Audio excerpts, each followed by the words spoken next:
तो नमस्कार, आदाब, सत श्री अकाल, सलाम। मैं हूं आपके साथ अभिषेक कुमार और इस वक्त हम मौजूद हैं गाडरवारा के सबसे व्यस्ततम चौराहे पलटनगंज पर। और आप मेरे पीछे जो ये बिल्डिंग देख रहे हैं, इस बिल्डिंग को बेचने के लिए एक निविदा निकाली गई। जैसे ही वो निविदा निकली, उस निविदा के बाद उस निविदा पर विवाद शुरू हो गया और नागरिक उपभोक्ता मार्गदर्शक मंच ने एक ज्ञापन दे दिया। अब वो ज्ञापन क्यों दिया गया और उसका क्या कारण है, इसकी वजह जानने के लिए हमारे साथ गाडरवारा के वरिष्ठ पत्रकार निखरा जी मौजूद हैं। वरिष्ठ पत्रकार सेन साहब, तरुण सेन साहब हैं। साहित्यकार लेखक हमारे चाचा जी, कौशलेन चाचा जी हैं। और वकील साहब हमारे तपा जी हैं, बसंत तपा जी। तो हम इन सब से जानेंगे कि आखिर क्या वजह है और ज्ञापन क्यों दिया गया है, उसका कारण क्या है। तो आप बताइए बसंत तपा जी, आखिर क्या कारण रहा कि ये बिल्डिंग को गवर्नमेंट बेच रही है और आपने उस पर आपत्ति लगाई है, आप सभी लोगों ने? देखिए, सार्वजनिक संस्थाएं बनाए जाने का उद्देश्य ये है कि उस जो ऑटोनोमस बॉडी हैं, स्थानीय शासन प्रशासन जिन्हें कहते हैं, इनकी आय निरंतर रूप से बढ़ती रहे। इस उद्देश्य से ये बिल्डिंग, हाट, बाजार, कॉम्प्लेक्स बनाए जाते हैं।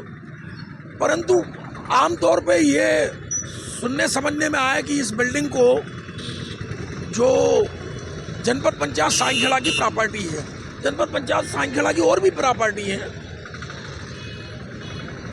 अगर इनको बेचने का प्रयास किया गया तो निश्चित रूप से ये अन्य प्रॉपर्टियों को और बेचेंगे। संस्था के पास उनका जो बजट है, जो उनके टैक्स हैं, उनको इम्प्रूव्ड करें, नए नए आय के स्रोत ढूंढने का प्रयास करें। ये तो बात हजम सी नहीं हो रही है कि संपत्तियों को बेचकर आप अपनी संस्था का काम चला रहे हैं। मैं तो इसका विरोध करता हूं और निश्चित रूप से इसके संघर्ष के लिए जो भी नागरिक उपभोक्ता मंच के लिए मेरी आवश्यकता पड़ेगी, मैं उसमें सहयोग करूंगा और आखिरी दम तक। क्योंकि ऐसी कई संपत्तियां हो सकती हैं, नगर पालिका की भी हो, सेंट्रल गवर्नमेंट की है, स्टेट गवर्नमेंट की है, हमारी बड़ी बड़ी संस्थान रेलवे की है। अब ये एक मानसिकता यदि बन जाए कि साहब 100 एकड़ ज़मीन पड़ी है रेलवे की, कल बेचना चालू कर दे, बेचते बेचते आप कहाँ पहुँच जाएंगे। ये संस्था यहाँ कोई कल्चर सोशल एक्टिविटीज़ का कोई केंद्र बन जाए, कॉम्प्लेक्स बन जाए। आज इतने इतने बड़े बैंक यहाँ हैं, संस्थान हैं, आप उसका कमर्शियल यूज करें और जो आपको प्रीमियम राशि मिल रही उसको स्थायी करें, उसका इंटरेस्ट ले और रोजगार दें लोगों को। ये तो बात गले से उतरती है। तो हम श्रीवास्तव जी से जानेंगे कि किसका फ़ायदा होने वाला है इसको बेचकर। गवर्नमेंट का फ़ायदा होने वाला है या जो व्यक्ति से खरीदेगा उसका फ़ायदा होगा? देखिए, दोनों बातें हैं। सबसे पहले तो हम ये समझ लें कि ये जनपद पंचायत की ये बिल्डिंग बहुत ऐतिहासिक बिल्डिंग है। स्वतंत्रता के बाद जब जनपदों का गठन किया गया था, उस समय इस बिल्डिंग को बनाया गया था और ये 3 ब्लॉक तो मिला के एक बिल्डिंग थी, जिसमें किशोरीलाल पालीवाल जी अंतिम अध्यक्ष थे। उनके कार्यकाल में इस जनपद को 3 भागों में बांटा गया था। एक चावरपाठा बना, एक साईंखेड़ा बना और एक चीचली बना। इस हिसाब से ये बहुत ऐतिहासिक बिल्डिंग है। इसमें बहुत सारे ऐसे प्रस्ताव पारित हुए हैं, ऐसे बहुत सारी स्थितियाँ निर्मित हुई हैं जो इतिहास के दस्तावेज में सदैव सुरक्षित रहेंगी। ये और बड़ी विडम्बना की बात है, पिछले 2-3 सालों से सरकार ने संपत्तियां बेचना प्रारंभ कर दिया है। और हम आज के दौर में जानते हैं कि बेरोजगारी बढ़ रही है, लोगों के पास रोज़गार नहीं है, लोगों के पास संसाधन नहीं है। ऐसे में इस ढंग की बिल्डिंगें बेचना, हमको लग रहा है शायद शासन के निर्णय को पुनर्विचार करने की ज़रूरत है। ये बिल्डिंग बजाय बेचने के, यदि इसमें जनपद पंचायत चाहे तो एक बढ़िया कॉम्प्लेक्स बना ले, दुकानें बन जाए, बिल्कुल मेन रोड पे स्थित है, बहुत सारे बच्चों को रोज़गार मिल जाएगा, उनकी इनकम बढ़ेगी, वो अलग बात है। इसमें तो और विडम्बना की बात ये है कि इसको जनपद से छीन के उन्हें राजस्व में ले लिया है। जनपद के पास तो वैसे भी अपने सीमित संसाधन होते हैं। पहले उनके पास घाट होते थे जिनको नीलाम करके वो इनकम ले लेते थे। आजकल तो घाट भी नीलाम नहीं हो रहे हैं। ऐसे में उनकी ये बिल्डिंग, इसकी जगह को छीन के राजस्व द्वारा उसको बेचा जाना हमको लग रहा है शायद ये बहुत खराब निर्णय है, दुर्भाग्यपूर्ण निर्णय। और इस क्षेत्र के हिसाब से भी, इस शहर के लोकेशन के हिसाब से भी, इस क्षेत्र की यथाशक्ति के हिसाब से भी इस निर्णय को बदला जाना चाहिए। यदि नहीं बदला जा रहा है, हम लोग सब इसका विरोध करेंगे, सामूहिक रूप से विरोध करेंगे। आपको बता दूं कि ये लगभग 4400 स्क्वायर फीट जगह है, जिसको लगभग 1 करोड़ 20 लाख में इसकी नीलामी शुरू होना है। हम तरुण सेन जी से जानेंगे कि क्या वजह है नागरिक उपभोक्ता मार्गदर्शक मंच मैदान में उतर चुका है। ये नगर के बीच में स्थित ये बेशकीमती ज़मीन है, जिसे औने पौने दामों में बेचने का प्रयास किया जा रहा है। नागरिक उपभोक्ता मंच पहले भी पूरे प्रदेश स्तर पर इस तरह की प्रॉपर्टीज़ को बेचने के लिए अपना उच्चतम न्यायालय में अपनी याचिका दायर कर चुका है, जो अभी विचाराधीन है।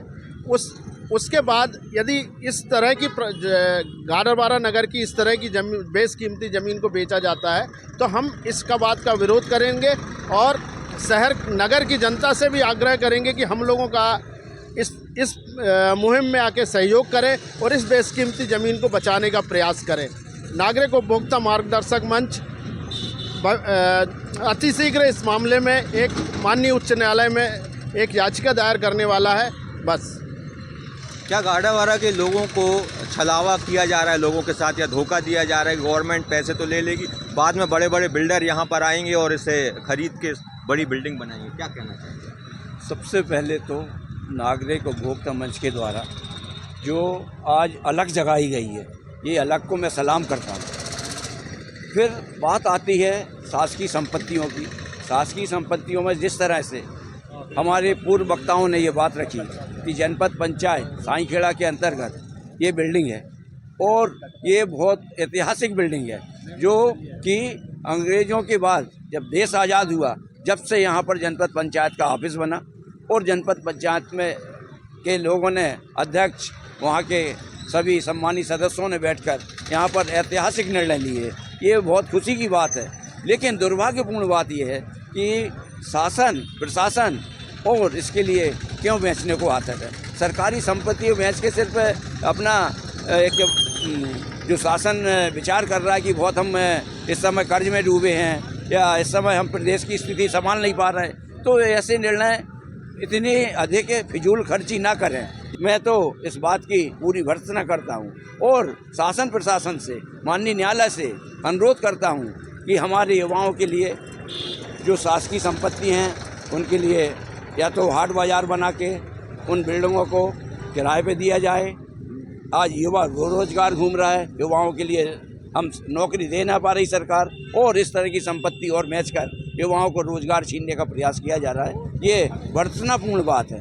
अतः मैं बार बार न्यायालय से, माननीय हमारे प्रदेश के मुखिया से आग्रह करते हैं कि निश्चित तौर पर इस निर्णय को वापस लिया जाए, और यदि इस संबंध में किसी तरह की अवहेलना की जाएगी तो निश्चित तौर पर गाडावारा नगर के, नरसिंहपुर जिले के सभी लोग मिलकर ऐसी संपत्तियों के लिए ना बेची जाए, इस पर अपना विरोध दर्ज कराएंगे। और आने वाले समय में मैं चाहता हूँ शासन इस पर विचार करे और इस विचार को सत्यता में परिणत करें। ये ज़्यादा अच्छी बात होगी।